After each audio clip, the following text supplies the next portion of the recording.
Hello guys, my YouTube channel में आप सभी का स्वागत है। तो दोस्तों, आज हम बात करते हैं हरियाणा में मुख्यमंत्री मनोहर लाल खट्टर ने आगामी चुनाव को देखते हुए बार बार नई स्कीम और योजनाओं का ऐलान किया जा रहा है। दोस्तों, हरियाणा में मुख्यमंत्री मनोहर लाल खट्टर ने विधवा पेंशन, बुढ़ापा पेंशन व विडो पेंशन व जो भी हरियाणा में मिलने वाली जो पेंशन है उनको दीपावली के उपलक्ष्य में एक बहुत बड़ा तोहफा दिया गया है। पेंशन को 2750 रुपये से लेकर 3000 करने का ऐलान कर दिया गया। दूसरा, साथ ही साथ किसानों को भावांतर योजना के तहत मिलने वाला लाभ जो है उसमें 300 रुपये प्रति क्विंटल के हिसाब से उनके अकाउंट में डीबीटी द्वारा उनके अकाउंट में ट्रांसफ़र कर दिए जाएंगे। तो दोस्तों, आप इस वीडियो में खुद देख सकते हैं मुख्यमंत्री मनोहर लाल खट्टर ने 2023 से 24 के बजट में क्या क्या योजना पेश की है। आपको पता ही है कि जैसे हमने अंत्योदय सरल पोर्टल बनाया, हर गरीब आदमी के लिए योजना हमारे उस पोर्टल पर जाकर के ले सकते हैं। 54 विभागों की 675 योजनाएं और सेवाएं ये ऑनलाइन कर दी कि किसी को दफ्तर के चक्कर ना काटने पड़े। किसी को छोटे से काम के लिए, छोटे छोटे काम के लिए भी चंडीगढ़ भागते थे। हमने ऑनलाइन ट्रांसफर पॉलिसी बनाई, आज कर्मचारी खुश है, उससे उहापो नहीं होती है। तो इस नाते से डीबीटी की जो योजना है, यानी जितने प्रकार का लाभ समाज को मिलना चाहिए, बिचौलिए जो थे वही उसमें आड़े आते थे। जितना पैसा रिलीज होता था उसका बहुत बड़ा प्रतिशत जो है बीच में गायब हो जाता था। हमने डीबीटी की सारी योजनाएं बनाई। किसानों के लिए जो उनको पैसा दिया, शायद 80,000 करोड़ रुपए के लगभग हमने किसानों को सीधा उनके खातों में डाला है। और भी जो सेवाएं हैं, चाहे स्कॉलरशिप्स हैं, चाहे अन्य प्रकार की उनको सुविधाएं हैं, उसका रियल टाइम जो उसको पैसा मिलना चाहिए, ऐसे 36 लाख जो इस प्रकार के लोग थे जिनके खातों को हमने ठीक किया है और जिसके कारण से पात्र लोगों को वो चीजें पहुंची हैं। और 1182 करोड़ रुपया जो कहीं ना कहीं शायद गायब हो जाता, वो उसमें से बचत हुई है कि वो तुलना हर पिछले साल के आंकड़ों से होती है। तो बहुत चीजों में, चाहे वो स्कॉलरशिप है, चाहे वो पेंशन है, ओल्ड एज पेंशन में देखिए कि लोग बच जाते थे, मरे हुए लोगों की भी पेंशन जारी हो जाती थी, उनकी लिखी जाती थी, लोग जेब में डाल लेते थे। तो एक प्रकार का जो आईटी के कारण से, एक टेक्नोलॉजी के कारण से हमने इस व्यवस्था का परिवर्तन किया। हम जड़ों से भी जुड़े हैं और हमने आधुनिकता के आधार पर टेक्नोलॉजी का सहारा लेकर के आज भी सारे काम किए हैं। तो इस प्रकार से व्यवस्था परिवर्तन का हमने काम किया है। और चर्चा में बिंदु बहुत हैं, फिर भी कुछ जरूर मैं दोहराना चाहूंगा। हालांकि ऐसा नहीं कि इनमें से आपको पता नहीं होगा, लेकिन आज एक विशेष अवसर है। 9 वर्ष पूरे हुए हैं, तो 9 वर्ष का पूरा खाका ये जब तक सामने नहीं आएगा तब तक उसका एक कंक्रीट पता भी नहीं लगता कि आखिर 9 साल। हमको तो लगता है कल शुरू हुआ था, आज 9 साल पूरे हो गए। लेकिन 9 साल में क्या क्या क्या जब वो सारा याद करते हैं तब हमको भी संतोष होता है और आपको भी। अगर उसमें से कोई बात ध्यान में आती तो आप हमको ध्यान करा सकते हैं। मीडिया के लोगों का यही ध्यान है कि कोई हमारे ध्यान कराने लायक बात जरूर ध्यान कराएं। तो थोड़ा सा अगर आज का कार्यक्रम थोड़ा लंबा भी चले तो उसकी चिंता मत करना, बच जाए तो जरूर पूछना। तो जैसे ऐसे ही बैठे बैठे हम याद कर रहे थे कि 9 वर्ष के 9 ऐसे काम या बाकी सारे कामों को इस समय बांटते हुए 9 कौन से काम हो सकते हैं। डिटेलिंग बाद में करूंगा, मैं उसकी 9 हेडिंग पढ़ता हूं। परिवार पहचान पत्र 1। दूसरा, बीपीएल की सीमा हमने 120 से बढ़ा के 180 की है, उसके लाभ सबको दिए। बेटी बचाओ बेटी पढ़ाओ एक और सफलता का बड़ा विषय। मेरी फसल मेरा ब्यौरा जो किसानों के लिए बहुत एक बेस बन गया है उनके सारे समस्याओं के हल के लिए। चिराई और आयुष्मान कार्ड लगभग 30 लाख से ऊपर लोगों को, परिवारों को 5 लाख रुपए का जो सालाना लाभ मिलना सुनिश्चित किया है। प्रधानमंत्री स्वामित्व योजना, फिर इसी प्रकार से नल से स्वच्छ जल हर एक रसोई में पहुंचाना। 5791 गांव में 24/7 बिजली देना। ई लर्निंग के लिए 5.5 लाख जो हमने टेबलेट दिए हैं, ये भी एक यूनिक हुआ है, किसी प्रदेश ने ऐसा नहीं किया है। हर जिला नेशनल हाईवे से जुड़ा है। हिसार अंबाला के 2 नए नागरिक हवाई अड्डे, ये एक निर्माण की स्थिति में पहुंचे कि धीरे धीरे यहां, चाहे वो राष्ट्रीय डोमेस्टिक फ्लाइट्स होंगी या इंटरनेशनल फ्लाइट्स होंगी या फिर उड़ान की छोटी फ्लाइट्स है, उनके लिए भी पर्याप्त हमारे अपने 2 एयरपोर्ट हमारी अपनी जमीन पर हो जाएंगे। अन्यथा तो एक दिल्ली में है और दूसरा चंडीगढ़ का हमारा साझा एयरपोर्ट है जिसका उपयोग करते हैं। लेकिन ये हवाई पट्टियां काफी हैं, लेकिन 2 एयरपोर्ट ये हमारे एकदम अपनी धरती पर हो जाएंगे। इसके अलावा ये तो नौका मैंने बताया, इसके अलावा खेल है, व्यापार उद्योग है, लॉ एंड ऑर्डर है, सेना है, कर्मचारी हैं, टूरिज्म है, और ये जो हमारे सत्याग्रही और जो हमारे हिंदी आंदोलनकारी, और फिर मैं न बोलूं तो ठीक नहीं रहेगा, मीडिया के साथ भी हमने राम राम ठीक रखी है। तो इन सब बातों को ध्यान में रखते हैं मैं अब एक एक विषय पर अगर आपसे थोड़ी साझी करता हूं मैं। जैसे मैंने परिवार पहचान पत्र बताया, 71 लाख परिवारों का डाटा एक ही यानी सर्वर पर, एक पोर्टल के माध्यम से हम उनकी सब जानकारियां ले सकते हैं। आज मैंने पर्टिकुलर कोई 1-2-3 कंडीशन लगा के डाटा निकालता हूं तो 1 मिनट में निकल आता है, इतने परिवार है, इतने मेंबर है, 1 मिनट में निकल आता है। कोई भी श्रेणी जिसकी हमको चिंता करनी, योजना बनानी है, फट हम निकाल लेते हैं। आय के हिसाब से, आयु के हिसाब से, व्यवसाय के हिसाब से, शिक्षा के हिसाब से सब चीजें निकल आती हैं। तो इसी प्रकार से जो योजनाएं और सेवाएं मैंने बताई हैं इसमें सरल पोर्टल में, उसमें से कुछ तो ऐसी हैं जो व्यक्तिगत काम से जुड़ी हैं या परिवार के काम से जुड़ी हैं, कुछ अन्य सेवाएं होती हैं डिपार्टमेंट्स की हैं। तो डिपार्टमेंट्स के अगर निकाल दी जाए तो व्यक्ति से जुड़ी और परिवार से जुड़ी भी 397 सेवाएं हैं और 45 लाख परिवारों ने इसका लाभ उठाया अभी तक। तो इस प्रकार से हमारे परिवार पहचान पत्र में जाकर के लाभ उठाता है। ये जो प्रोएक्टिव होकर के old age pension 1,40,000 old age pension हमने प्रोएक्टिव बना करके उनके घर में भेजी है। अगर ये सिस्टम नहीं होता तो शायद वो भी धक्के खाते, वही दरखास्त और लेकर के दस्तावेज बनाते दफ्तरों के चक्कर।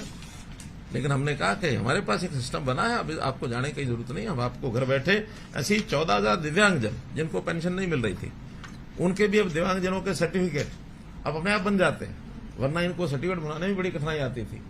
इसी के माध्यम से जैसे किसी को अपना ये पिछड़ा वर्ग का कोई भी सर्टिफिकेट चाहिए वो उसको अपने आप मिलता है, जातीय प्रमाण पत्र, आय प्रमाण पत्र उसी में से मिलता है। ऐसे बहुत से ऐसे काम हैं जिनको गिनाया जा सकता है, लेकिन परिवार पहचान पता जो किसी प्रदेश ने अभी अडॉप्ट कर रहे हैं, सब उसका अध्ययन भी कर रहे हैं। महाराष्ट्र की टीम तो स्वयं आई, मेरे पास आया कि भाई आपके साथ ही मीटिंग करनी है, मीटिंग करके गए हैं और 8-9 प्रदेशों ने इस पर अध्ययन किया। इवन प्रधानमंत्री जी ने सभी स्टेट्स को कहा है कि आप हरियाणा की परिवार पहचान पत्र का जो ये सिस्टम है इसका अध्ययन करिए और जहां तक संभव हो लागू करने की कोशिश करिए।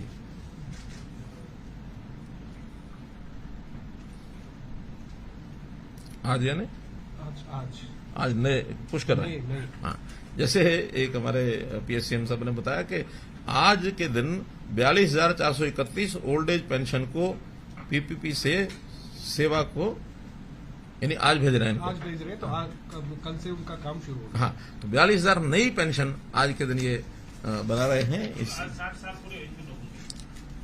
पिछले महीने 2 महीने के होंगे। 2 महीने ऐसा होता है ना, जिनके 60 हो जाते हैं फिर उसकी प्रक्रिया में महीना 2 महीना लगता है, लेकिन जो प्रक्रिया सब कंप्लीट होती ही फिर बटन दबाते हैं उसको पेंशन पहुंच जाती है। और ये हर महीने तकरीबन एक बार ये पुश होता है। प्रभावी अगले महीने से 1 तारीख से, जैसी यह तो पैसे जाएंगे सर, पैसे 1 to 7 जैसे अभी जो वंचित परिवार हैं उनको जो 7 लाख परिवार ऐसे हैं जिनको कोई ना कोई रोजगार चाहिए, किसी में 2 करने वाले होंगे और गरीब हैं, तो उनको शायद उस लेवल के वो नहीं है कि सरकारी नौकरी प्राप्त कर सकें, वरना तो अब उनको कोई स्किलिंग करा करके और उनको लोन दिलाया जाए, कोई अपना छोटा काम करें, उद्योग करें या कहीं प्राइवेट नौकरी में जा सकते हैं उसमें खपाएं। तो इस प्रकार के इस योजना के अंतर्गत हमने उनको जो सहायता करनी शुरू की, 1 लाख का टारगेट रखा था, आपको पता 50,000 से ऊपर लोगों को ये लोन मिल चुका है और बाकी सैंक्शन हुआ, उनको जब मिल जाएगा उसकी जानकारी आपको देंगे।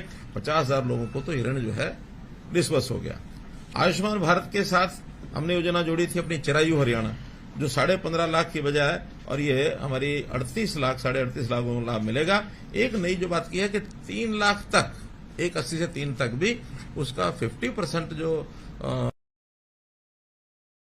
₹100 इसमें भी लोग जो हैं वो काफी बड़ी मात्रा में आ रहे हैं और बहुत जल्दी उनको ये शुरू हो जाएगा।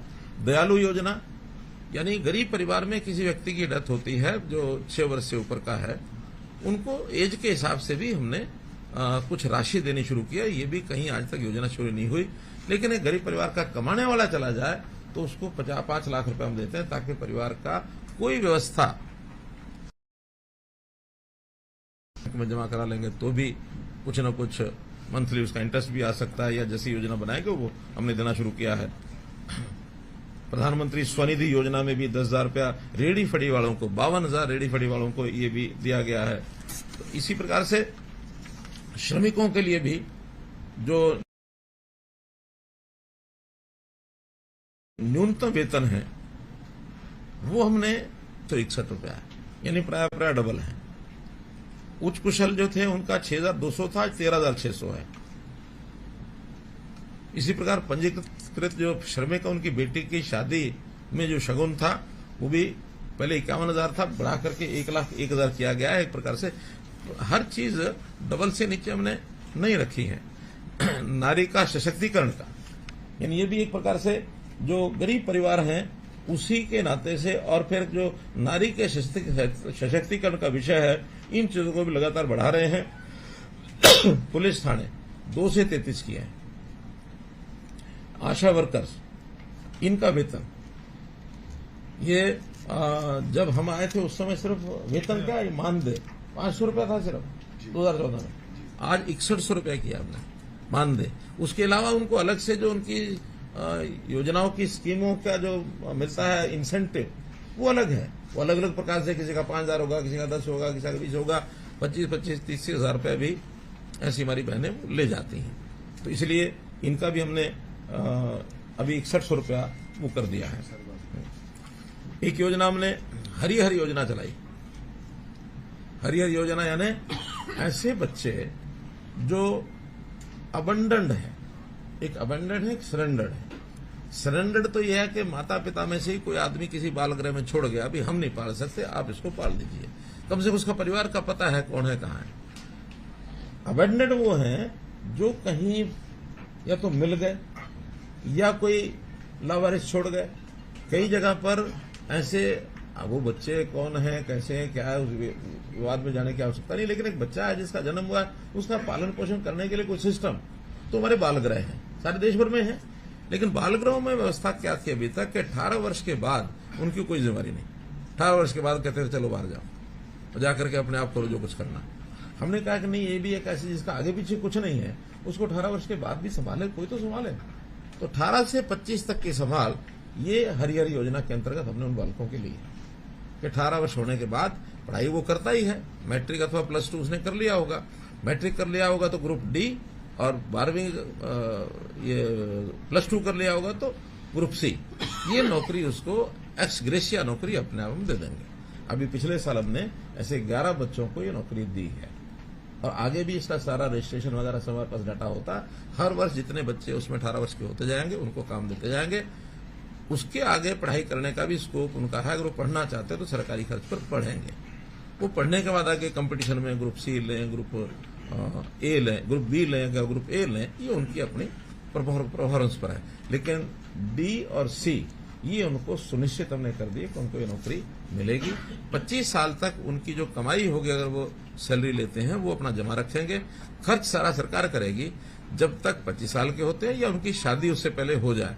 बाल आश्रम गृह वाले वो हमारी शादी की व्यवस्थाएं आपस में करते हैं। जब उनकी शादी हो जाती है तो फिर उनका एक परिवार अपना बस जाता है, उसके बाद वो इंडिपेंडेंट है। तो ये हरिहर योजना एक यूनियन की योजना हमने बनाई है। हमारे यहाँ जो आंगनबाड़ी को अपग्रेड करके प्ले वे स्कूल 4,000 की पहले हमने बनाए हैं, और एक नए 4,000 की घोषणा की है।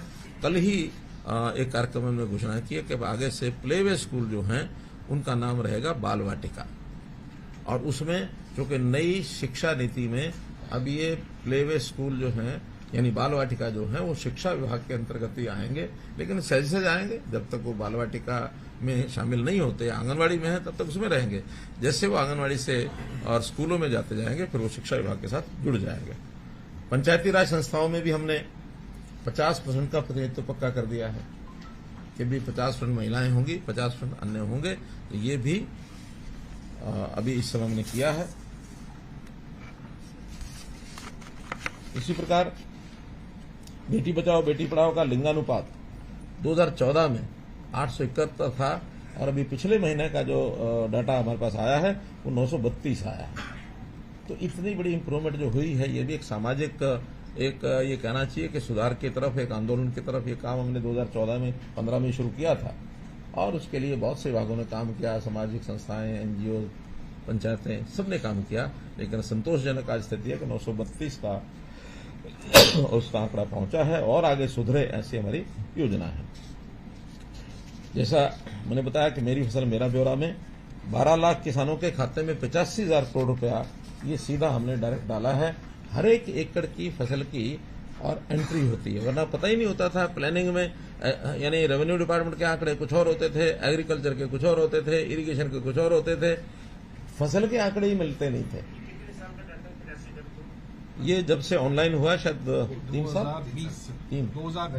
3 साल हो गए। तो इन 3 सालों में 85,000 करोड़ रुपया हमने उनके खातों में डायरेक्ट डाला है। जो पहले आड़तियों के इधर के उधर के माध्यम से जाता था, तो अब किसान कभी अपने आप को पहले लखपति नहीं समझता था, आज ये डालने के बाद करोड़पति हो गए, अपने मन से खर्च करते हैं।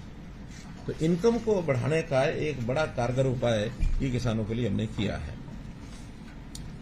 प्राकृतिक आपदा 2013 में जो सिर्फ 6,000 रुपए थी और 13 के नवंबर इन्होंने 10,000 घोषणा की थी, लेकिन उसके बाद कोई एक पैसा दिया नहीं था। हमने आते ही उसको 10,000 का 12,000 किया था, बाद में 15,000 किया। यानी जो 6,013 में था आज वो 15,000 रुपया है। और उसके साथ साथ जो प्रधानमंत्री फसल बीमा योजना ये भी उसके बाद शुरू हुई, उसमें तो जो प्रीमियम भर के अपना कोई नुकसान का यानी मुआवजा लेता है उसको पर्याप्त मात्रा में मिलता है, 20,000, 25,000, 30,000, 40,000 तक भी मिल जाता है। वो डिपेंड करता है कि पूरे एरिया में कैसा नुकसान हुआ, क्या फसल है और उस क्रॉप कटिंग में किस प्रकार से उसको मिलता है। यानी 15,000 तो न्यूनतम हम देते ही देते हैं। तो ये बहुत बड़ा एक लाभ उनको मिला है। अभी तक इस 9 साल में हम इस मुआवजे में 11,000 करोड़ रुपया किसानों के खाते में डाल चुके हैं, 11,000 करोड़ रुपया, जबकि पिछली सरकार ने कुल मिलाकर के अपने 10 साल में 1158 करोड़ रुपए डाले थे। We are 10 times.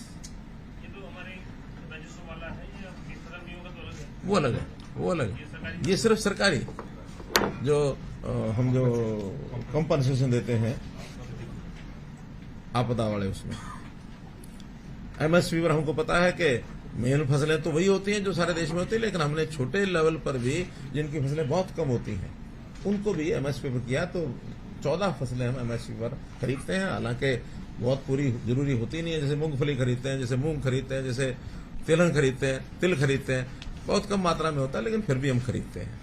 इसी प्रकार से जो चीज हम न खरीद सकें, एक फसल खास करके इसमें हमने वो जुड़ी हुई है परमानेंट, हुआ बाजरा, उसमें भावांतर भरपाई योजना कि मार्केट रेट और जो एमएसपी है उसके बीच का अंतर ये हम किसान को देते हैं, उसके खाते में डालते हैं। और पिछले 4 साल से ये सफलतम प्रयोग चल रहा है। इस बार भी हमने 300 रुपये शायद घोषणा की है। 300 रुपये अब धीरे धीरे एमएसपी का और बाजार भाव का गैप कम होता जा रहा है, वरना ये पहले हमने 600 किया।